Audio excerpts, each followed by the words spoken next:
Now to our final installment in our Culture Conversation series celebrating Asian American, Native Hawaiian, and Pacific Islander Heritage Month. And tonight we take a look at South Asian dance, which dates back thousands of years. More recently, you've seen various styles, including Bhangra, Bollywood, and classical in American movies, TV shows, and on entertainment's biggest stages. So ABC's Zareen Shah spoke with two South Asian dancers about their triumphs and challenges, including sometimes being left off the stage entirely, and what they've learned from each other.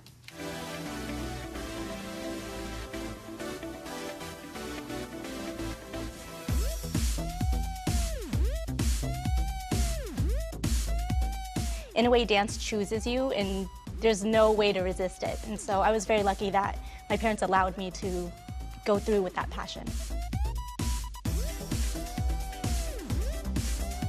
I was of the generation that you go to college. Dance was a hobby. I didn't know you could do it as a profession. I never saw myself reflected, so I didn't think it was a thing.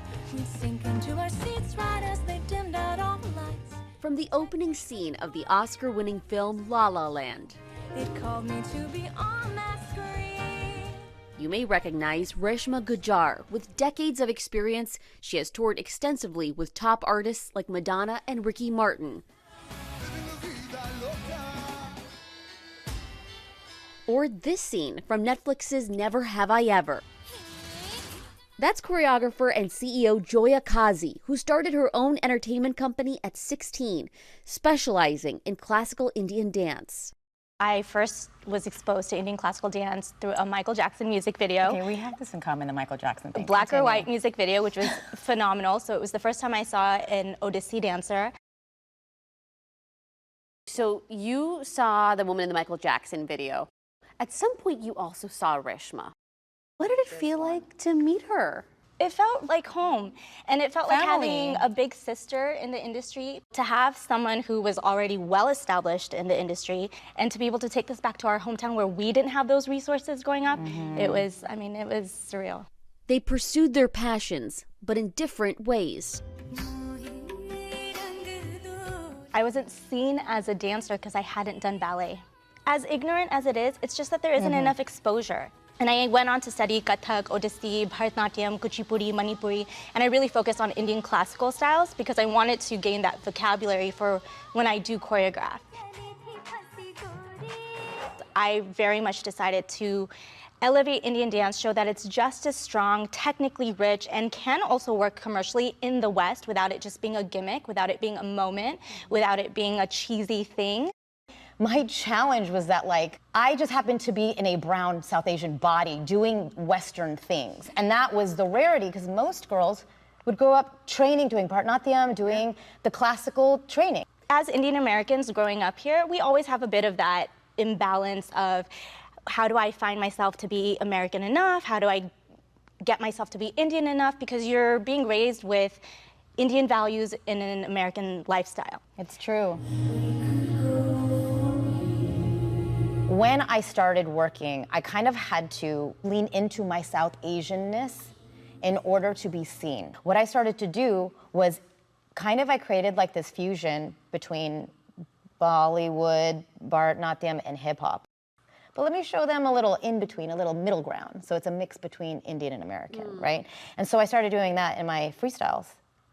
And they liked it. The people liked that. And that's how they embraced me. Even with progress, there are still hurdles. This year, Natu Natu from RRR made Oscars history, the first song from an Indian language film to win Best Original Song. But with over 20 dancers performing on the Oscar stage, none were South Asian.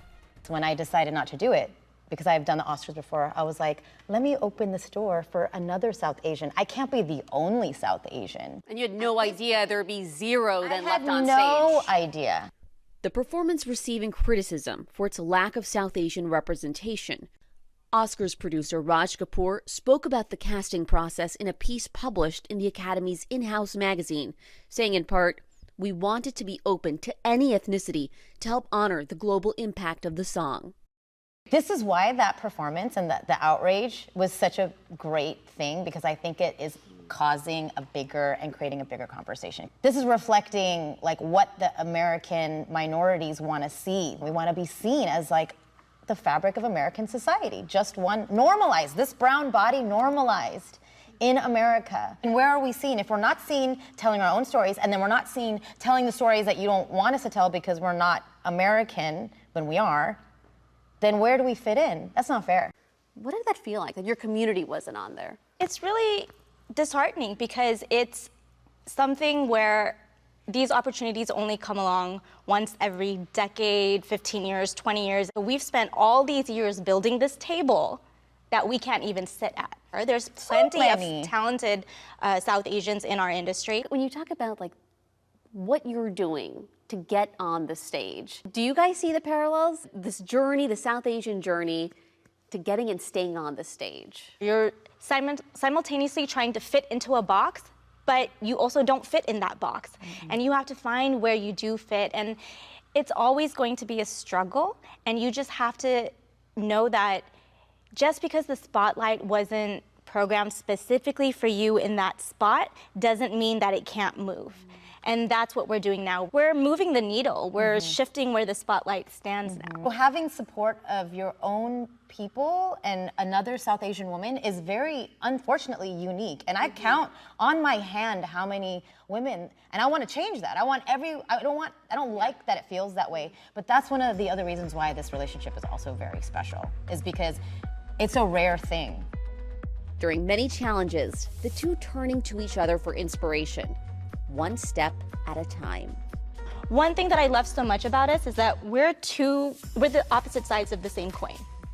We can be South Asian and go about representing South Asian heritage in two very different ways, but still be very present. So I'm digging this hole up to get out into the light. We just have a shovel trying to make it. Joya is right behind me, and she has a free hand because she's not holding a shovel. She's holding a flashlight, and that light's on me.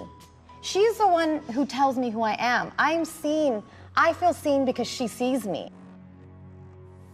We certainly see them. Our thanks to Zoreen for that.